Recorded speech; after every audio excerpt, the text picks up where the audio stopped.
How much does love mean to you? How much does it mean to you to find that one right partner for you, or to deeply reconnect to the partner that you've chosen and you've kind of been feeling alienated from?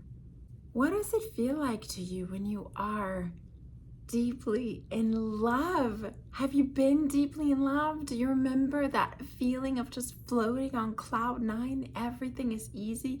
You feel so in tune, so in sync. You're just skipping and singing through your day. Nothing really gets you down. Any challenge you can master because you know there's somebody there who cares deeply for you, who understands you, who loves you for who you are. God, isn't that kind of love worth fighting for and worth working for and worth looking for? And not that I usually care very much about statistics, but they do say that people, individuals who are with a significant other who really makes them feel loved and secure and welcomed, they live longer and more fulfilling lives. They get through heart attacks easier. They master the challenges of life easier because they have that stable base of love, that partner to go back to, that partner to charge up with, that partner to hold them in those really dark nights. And yet these days of just like fast swiping and internet love affairs, not that there's anything wrong with that. I know several people, including my sister, who found love online and now lives a beautifully married life. But these days, it seems even harder than ever to deeply connect and to really want to work on and foster that relationship, because somehow we got it in our minds that it's supposed to be easy. And it can't be, and parts of it certainly feel like they're easy, but there is that work that is essential and also really beautiful. I mean, gosh, especially as highly sensitive people, I feel like we enjoy the work. We just need to choose wisely and pick somebody who is also willing to do the work it takes to consistently reconnect, because there are going to be those bumps, though there are going to be those challenges where you disconnect abruptly, and then you need to find your way back to each other. But that can also be that reconnecting, that reunion, when you felt estranged or you felt disconnected from your partner, in those moments where you feel particularly unlovable or hard to love, when you then break through and your partner accepts you and takes you as his or her or their own all over again, that moment is so sweet. You don't want to miss it. So, welcome to Reclaim Your Power as a Highly Sensitive Person podcast, or YouTube, wherever you're watching this. Thank you so much for being here, for joining me.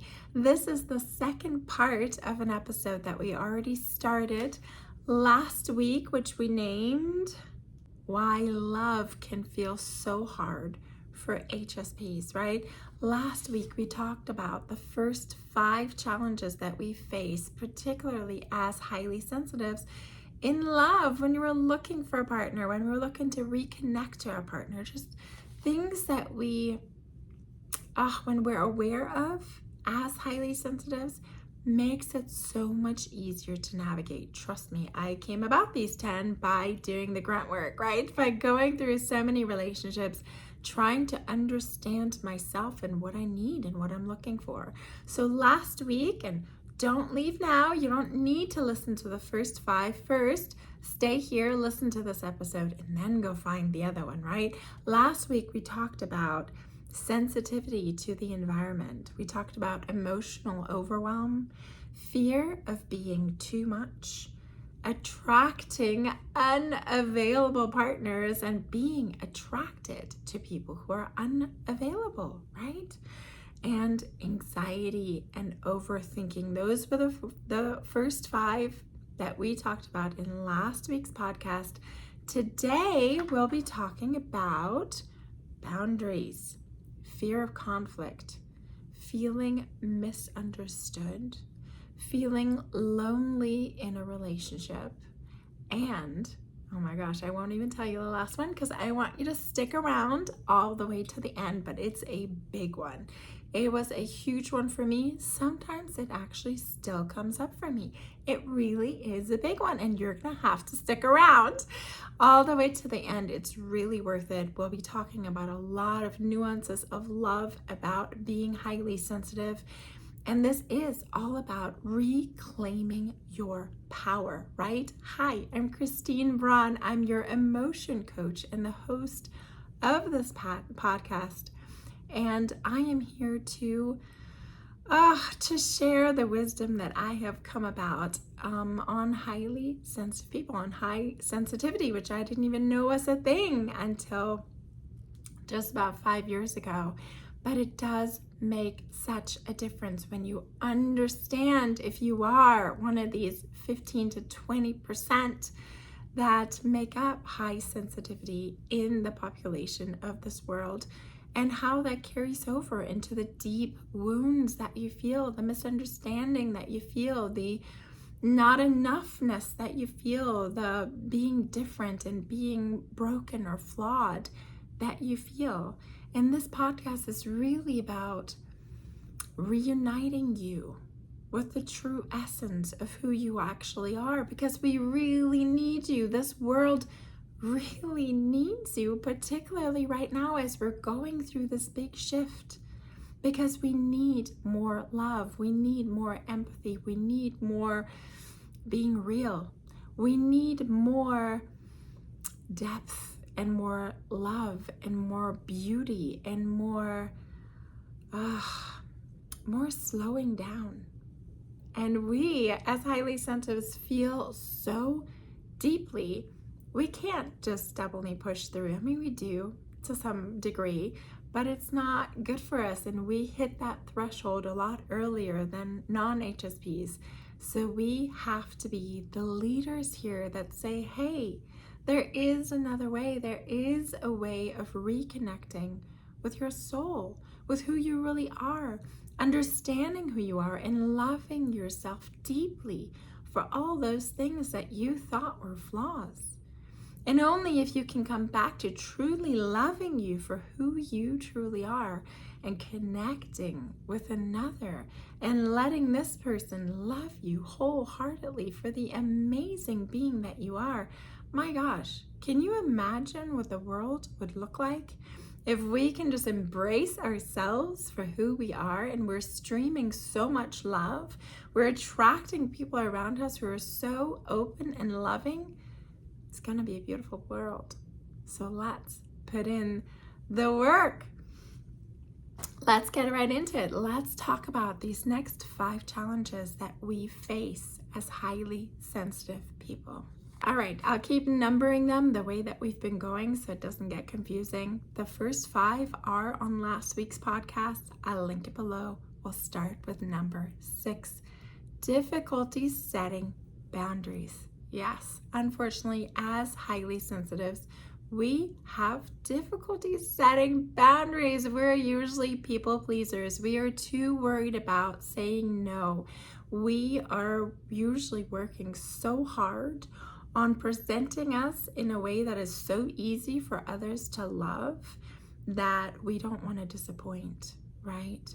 Also, before we work through our own programming around that, right? Our own insecurities, our own feelings of not enoughness, of not feeling lovable as we are. And also because we are so highly empathetic.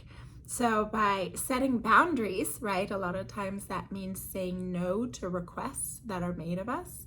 We immediately feel, what will this feel like to this other person when I say no? Will they feel rejected? Will they feel like no one's there to help them? Will they feel abandoned? Will they feel, oh my gosh, I'm all alone in this now? Will they feel overwhelmed because now they don't get the help that they need, right? We feel all those things, and then we think it is our responsibility for making it easier on the other person, right? So a lot of times we don't set boundaries or don't reinforce our own boundaries because we feel so intensely, not just our own feelings, but those of others, especially the ones we love. Now, where does this show up in relationships, right? A lot of times, highly sensitives tend to over prioritize or prioritize their partner's needs over their own, right? Number one, a lot of times we're not aware of our own needs. We're kind of stifling our own needs. We're trying not to have our needs because we want to seem easy to love. And we prioritize our partner's needs because we feel intensely responsible for their happiness. We talked a little bit about that last time. Wow, that's a big one. Once you break through and you understand that everyone's responsible for their own happiness and well-being, and they're responsible for setting their own boundaries, then you understand, oh my gosh, yes, this is not mine. This is not mine. And with a partner, hey, I do too, right? Depending on what your love language is, how you like to show that you love this person, there's definitely part of me that likes to do, right? Let me do this for you. Let me make this easier for you. Let me cook for you. Let me pack this for you, right? Just check in with you. Am I doing this out of a place of having enough and being able to share, or am I putting myself out for this? Am I giving when I really need to be in a resting and recharging mode? So just check in with yourself. Where else does it show up in relationships? Yes, think about setting boundaries. Sometimes it's easier. Now, this is going to sound counterproductive or counterintuitive to what I've just said to you, but sometimes it's easier to disappoint your partner than to disappoint somebody at work or a friend or something, right? So we have to be careful as HSPs because we know our partner will forgive us, but this person at work won't. Or like if you're a massage therapist like I am, or I have heard other massage therapists who had a hard time with their partner feeling like they weren't a priority when last minute something comes up with work. Last minute, a client wants something and you're quick to jump on it, right? Is it because you need the money? Is it because you always want to make yourself available to your clients? What is it?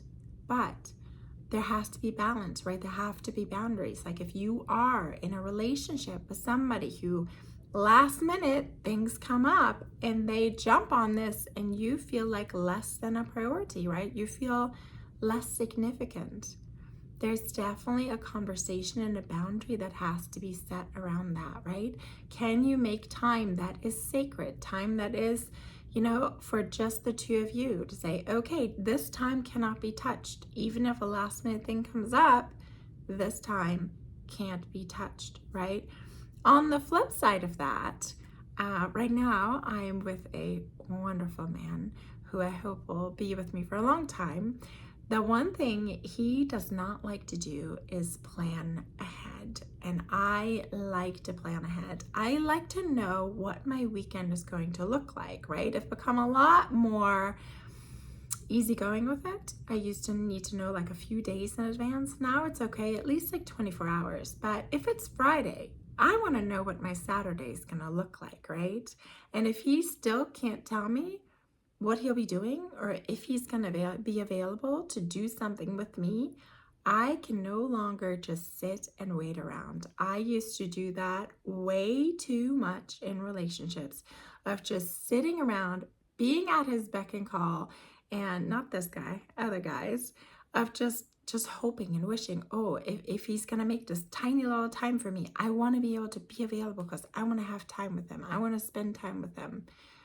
That was not a clear boundary, right? I should set a boundary that says, hey, if you don't let me know 24 hours ahead of time, 2 days ahead of time, whatever it is for you, that you'll have time, then I might book that time and I might not be available, right?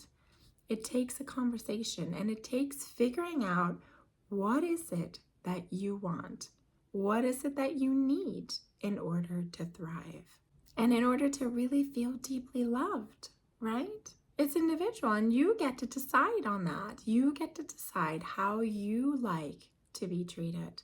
Another example that came to mind is with kids, right? Here I am navigating a patchwork family, right? A mixed family of like, he has two kids, I have a kid. They're different ages, they have different needs, but we have to set some boundaries. Otherwise, we're always just running after these kids, right? It's like, okay, Sunday morning, no matter what, that's like our couple time. The kids can know how to take care of themselves. Luckily, our youngest is just about to be 8, so fairly self-sufficient for an hour or two in the morning. Okay, let's jump to number 7. Number 7 is fear of conflict. A lot of HSPs fear conflict. Why? Because we feel so intensely. Conflict is all about usually, sometimes, not usually, yelling, right? It can get loud. It can get really intense with emotions. You might feel possibly even like hatred from the other person, right? In that moment, feelings can just get really intense, and you can feel really cornered and really pressured. Under pressure, we don't think very clearly as highly sensitives, so oftentimes we avoid conflict, right? Take a moment and ask yourself, is this something that I do in relationships? Is this something that, that's a pattern of mine, or that was in the past? For me, I don't remember avoiding conversations. I really like to have conversations. However, I did notice that when I was in a long distance relationship, I would tend to avoid those harder conversations, because a lot of times it was like, well, he's just here for a night, or he's just here for the evening, he's just here for the weekend. I don't want to spoil that time. I don't want to spend the whole time fighting. I really wanted to connect during that time, so I would not bring stuff up. However, what do we do when we don't bring stuff up, right? It's kind of still lingering, and it's going to get bigger. And we don't have that chance to talk it through, to understand each other more deeply, and to connect on a deeper level, right? This is what I would love for you to take away from this point, is that can we reframe it, right? Because conflict sounds like something bad, sounds like something we should avoid, when really I like to think of these, I don't even know if I would call them disagreements, just like, I don't know, arguments, heated moments. Maybe we can call them heated moments, which they don't sound so negative, right? They're always, always opportunities to more deeply understand each other and to more deeply connect with each other, right? And if we can see it in that way, then they're not so scary. And I'd love for you, if this has been like a thing for you, I'd love to give you a couple of things to journal about, right? Ask yourself, what do I fear about conflict? What do I fear about bringing certain things up with my significant other? What is it about, right? Is it about us not having a nice night after that? Is it about he never owns his part? I mean, gosh, that will give you some deep insight and some subsequent questions of like, can we shift that pattern? Can we talk about that pattern? Is this the person he is? Is this a person that I can be with? What else is it? What else makes you afraid of wanting to bring things up, or hesitant to bring things up with your partner, right? Are you afraid that you will shut down, or that you will explode? More on that in a second. Or that you will take too long to process it, or that you will go into a funk and now you don't want to connect with this person anymore. Man, it really comes down to like understanding your own needs and then how to communicate your needs. Let's jump back on this. Like, are you afraid of how you might react in that situation, right? If you're bringing it up, are you somebody who's easy to like explode? You're just like yelling at the top of your lungs. Are you afraid of saying all kinds of things that later you feel bad about because you didn't really mean them? It was just in the moment. Or are you somebody who just like completely retreats and shuts down? This is something interesting. I just learned about this actually. When in a heated argument like that, you react with either exploding or retreating, especially as a highly sensitive. It is not an emotional, it is not overreacting. It's actually a physiological reaction. It is a reaction from your body. It is telling you that your body is in fight or flight, that you have gone over that edge. What happens when you're in fight or flight or freeze, right? Fawn, whatever all of them are. You're no longer in a place where you can reasonably think and make cool and calm decisions, right? You have all this adrenaline in your body. There are physiological things, hormones that are in your body that are going to cause you to go in a certain state. And here it comes. HSP brains process emotions intensely and need emotional safety to think clearly. Let me read that one more time for you. HSP brains process emotions intensely and need emotional safety to think clearly. That's why sometimes in the middle of the argument, you're just like, I can't take this. I can't handle this. I can't think clearly. I don't know what I can say. All this, I'm just in this state where I don't feel safe. And then what happens, right? Either I withdraw to find safety, to shut down, to just draw that huge wall to be like, no, you're not coming in here. I need to feel safe inside and you can't come in. Or to push outward, right? To explode, to remind this other person, hey, I'm powerful, back off, right? It's like the dog snarling. It's like the cat making this, like standing up all the hair. It's like trying to look big, right? It's an animal response. This is how our bodies respond to fear, to not feeling safe.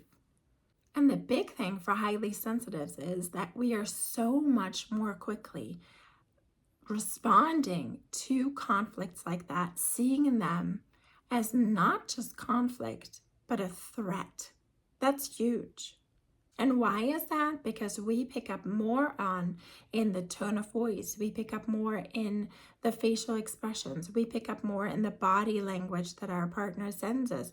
We have so much information we process so quickly. We just get over aroused, overstimulated way more quickly.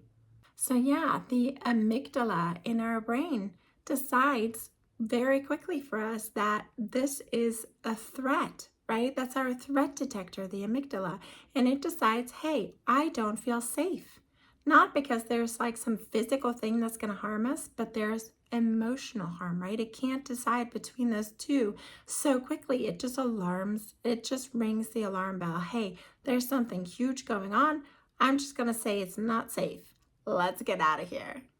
And therefore, your body goes into fight or flight, right? That's our reaction. So this is why you either explode or you shut down.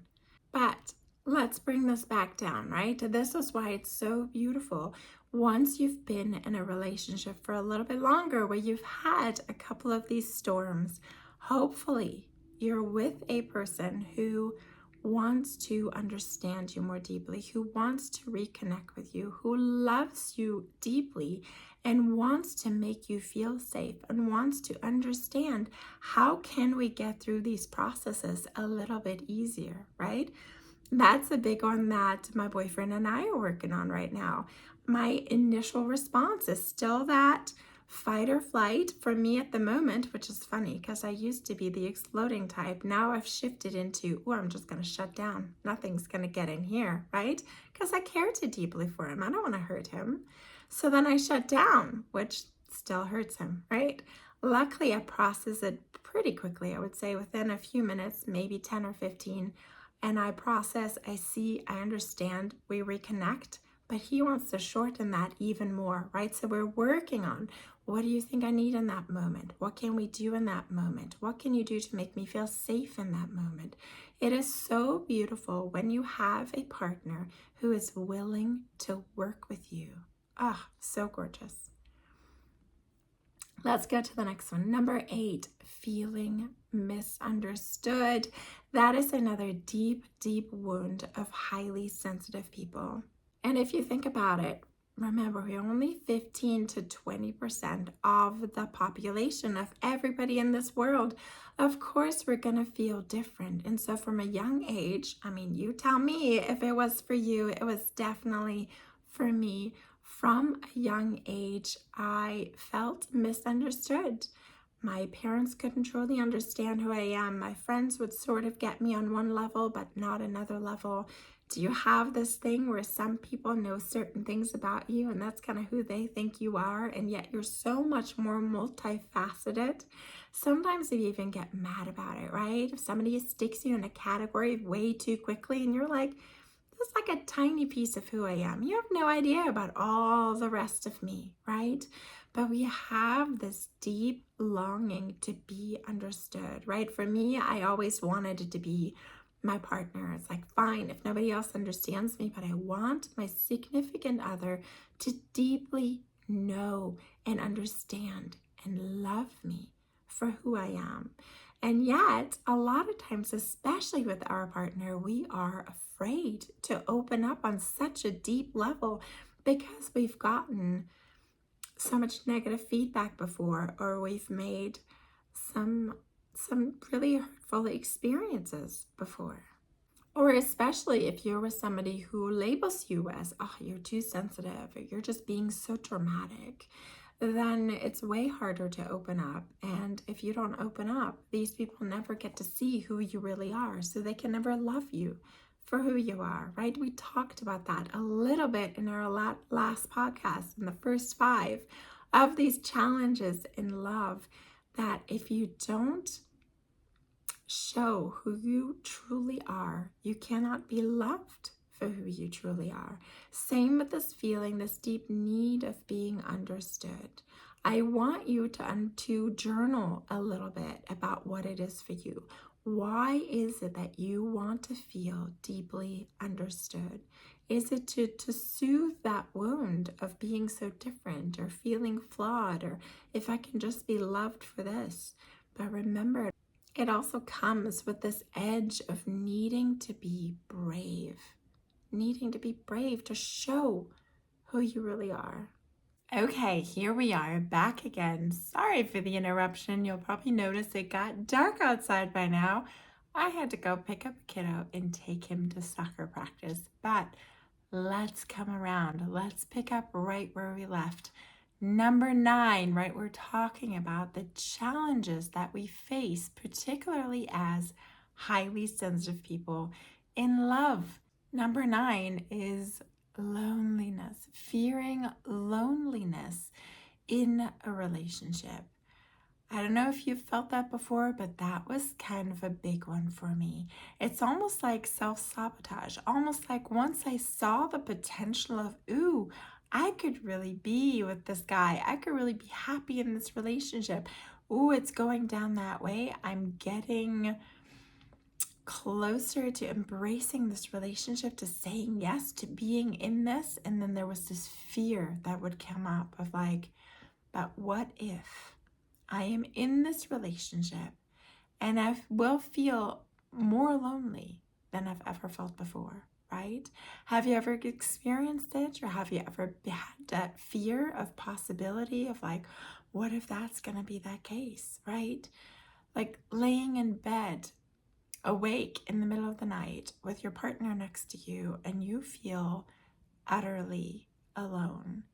And then you're thinking, well, now I don't even have the chance anymore of being happy. Now I don't even have the chance of living happily ever, of having that incredibly extraordinary relationship that I'm really seeking, that deep, deep love that I'm seeking, because I've made my choice. I have my partner and I don't feel that. Right? That fear of feeling alone, even in a relationship, or maybe even the experience. Maybe if you've experienced it in moments where I'm feeling alone, even though I have a partner? What's wrong with me?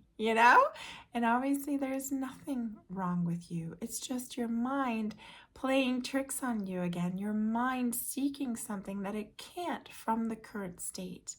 A lot of times it comes back to, where are you in the moment? Are you deeply connected to yourself in this moment? I love how Abraham Hicks, one of my favorite spiritual teachers, talks about it. It's like you can only feel love when you are in the vibration, on the frequency, on the level of love.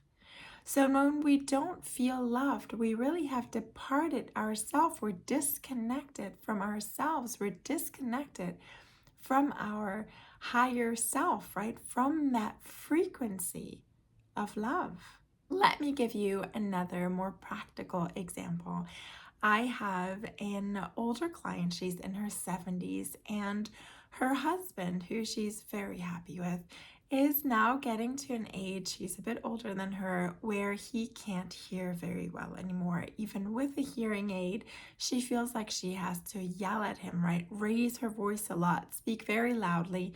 And even then, a lot of times he doesn't hear, but then pretends to hear and just like, yeah.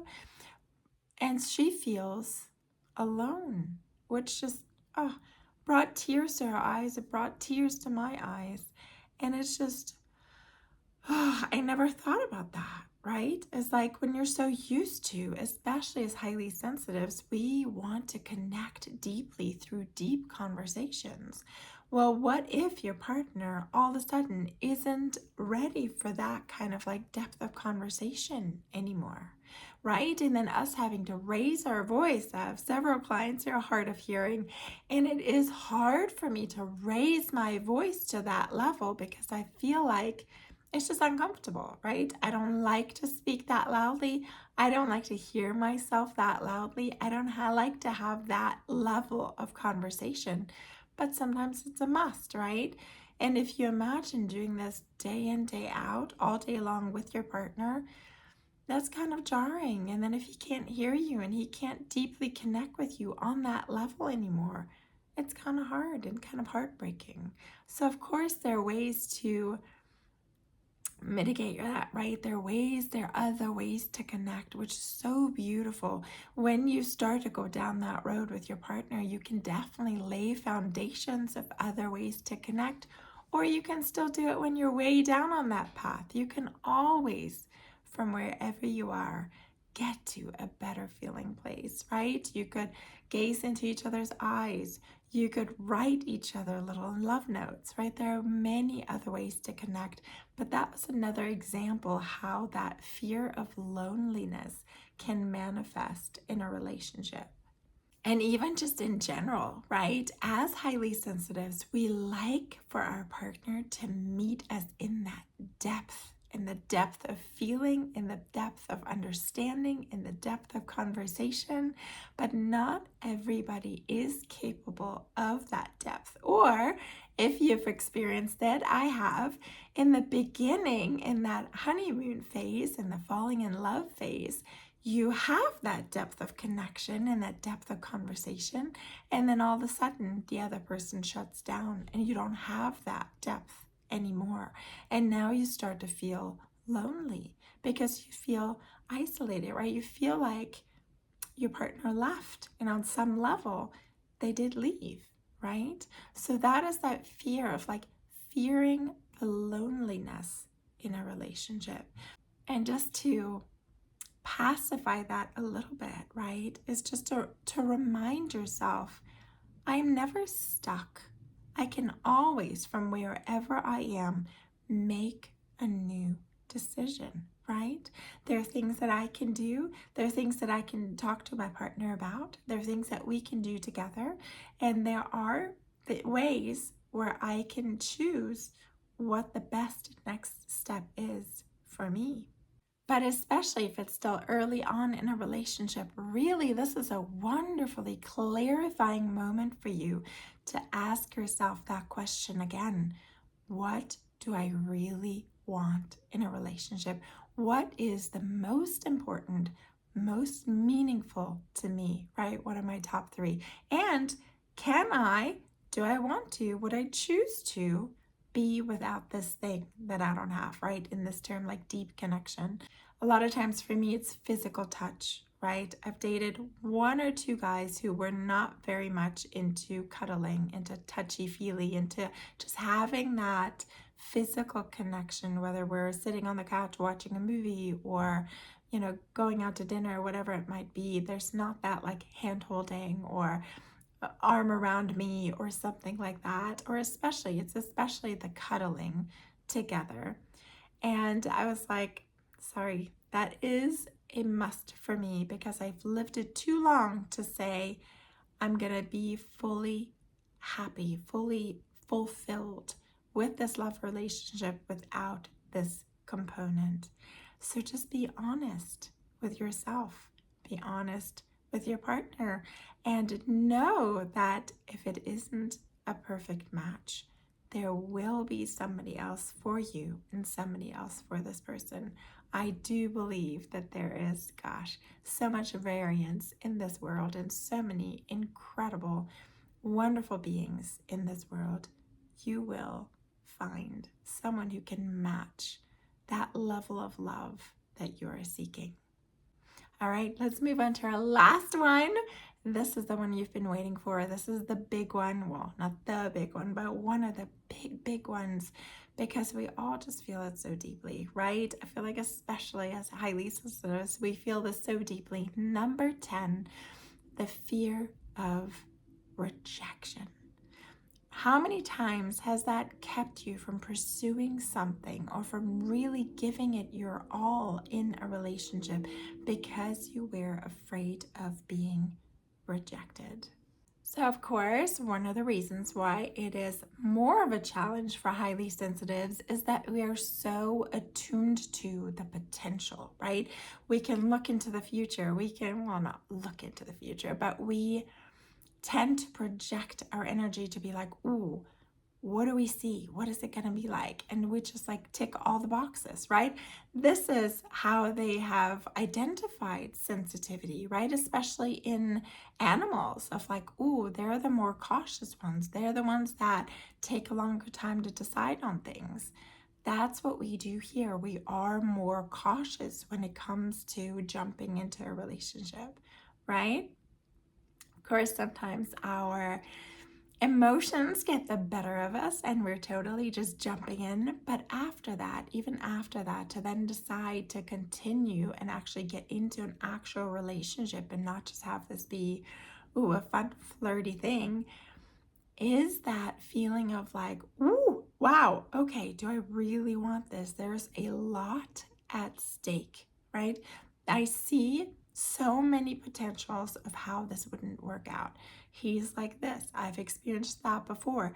And these are the things that I'm worried about. Ooh, there's this potentially red flag, or there's so many things that we see that we're aware of. We're just, as HSPs, more aware of the potential of how something could turn out. And of course, we know how badly it will hurt if it does turn out into rejection or heartbreak, right? We could potentially be afraid of that.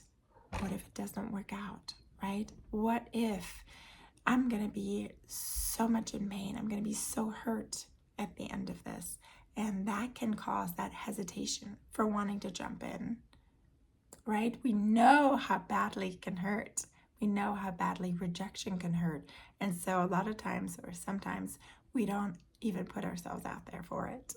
And here's a fun extra layer on this, right? Why we talked last podcast about why do we choose unavailable men? And this is a little piece with it again, with that fear of rejection. This is something that I have lived and then journaled about, and I wonder if it hits any kind of truth for you, right? We always feel like we're so alone in these processes and how we feel and how we think, just to figure out that it's actually a quite common thing in the human experience.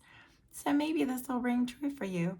For me, I had realized that when I do pick unavailable men, right? Emotionally unavailable men, or men who are only willing to go this deep, that it always came back to me of like this piece of me that attracted this partner was the piece that was really afraid of rejection, right?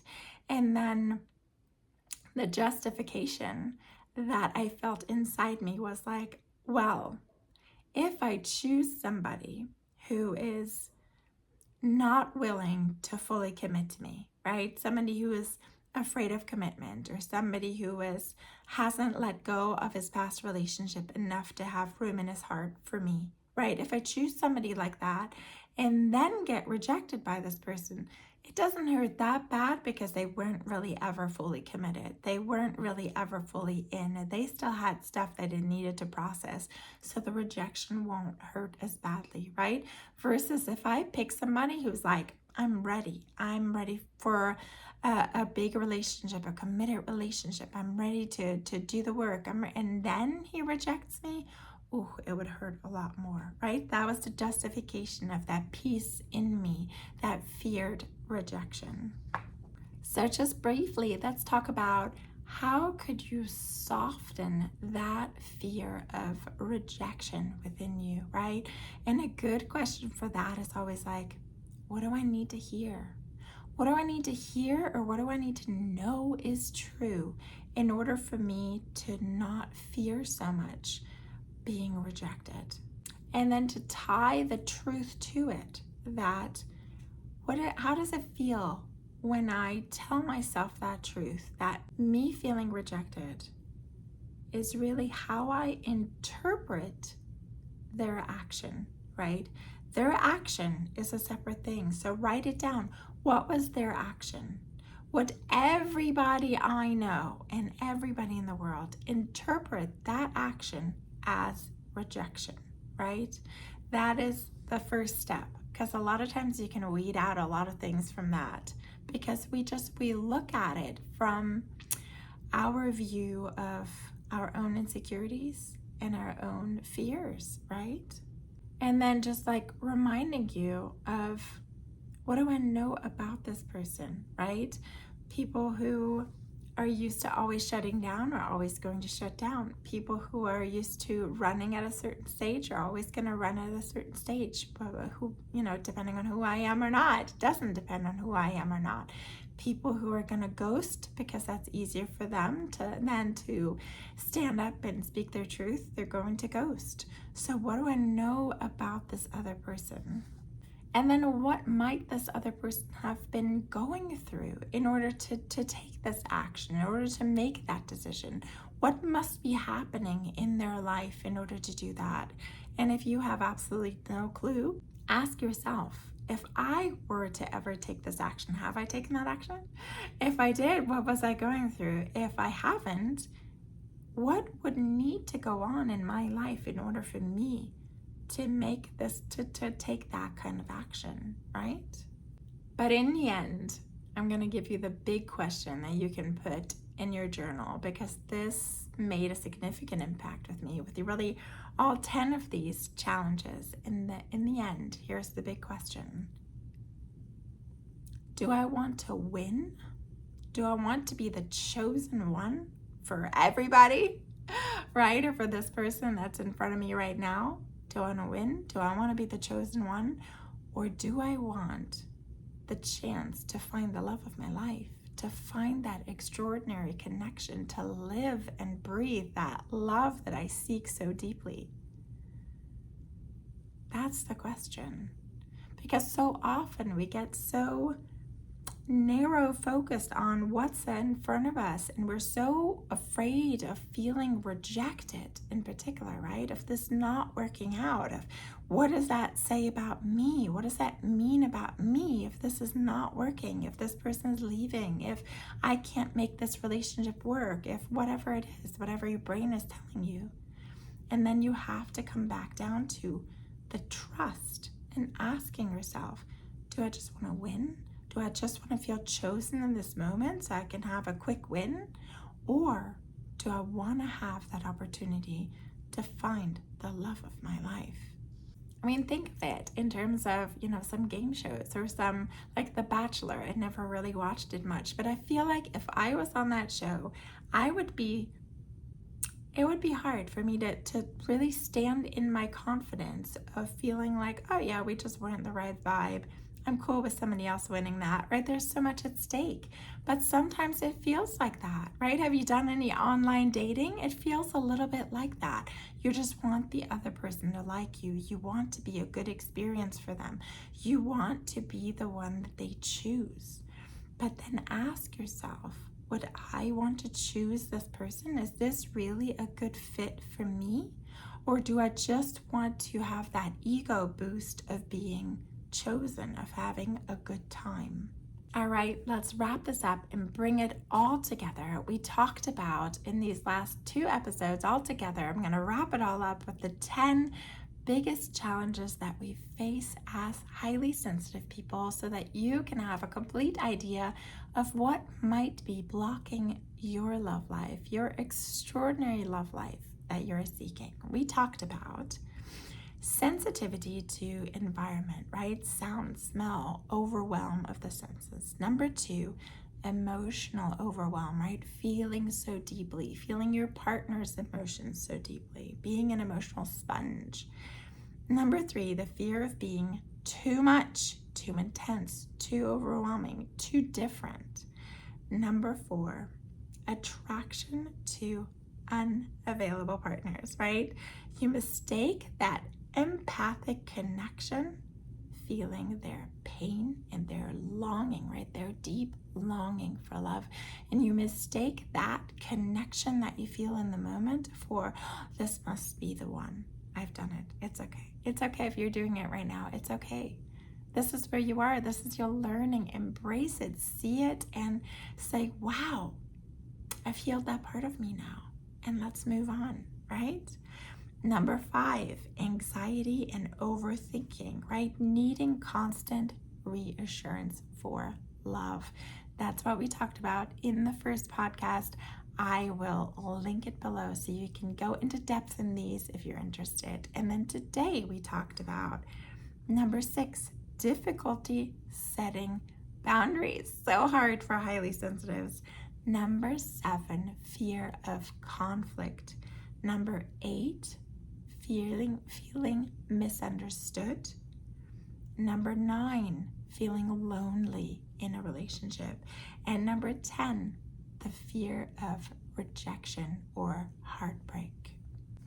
And then I give you one last big secret that I have decided for myself. Love is always worth it. Even if it does end in a big heartbreak, even if I in times just think, man, it would be easier to be on my own. Love is always worth it. That has been my experience over the last, 30 something years of dating, is that love is always worth it, no matter how painful it is. Because man, the other side of that wave and all the wisdom that you gain about yourself and others, everything that you're contributing to this world at large by understanding yourself and shining that love, being in that frequency of love, is always absolutely worth it. You are an incredible being. Thank you for being here. Thank you for listening to this. Thank you for doing that deep introspective work that it really takes in order to up-level, to shift this earth into a whole new dimension. Now, as you can tell, I've been a little stuffy today. I'm hoping next week we'll be back to a fuller voice, maybe less sunburn on my nose and cheeks, but thank you for being here. You're an incredible being, and I'll see you soon.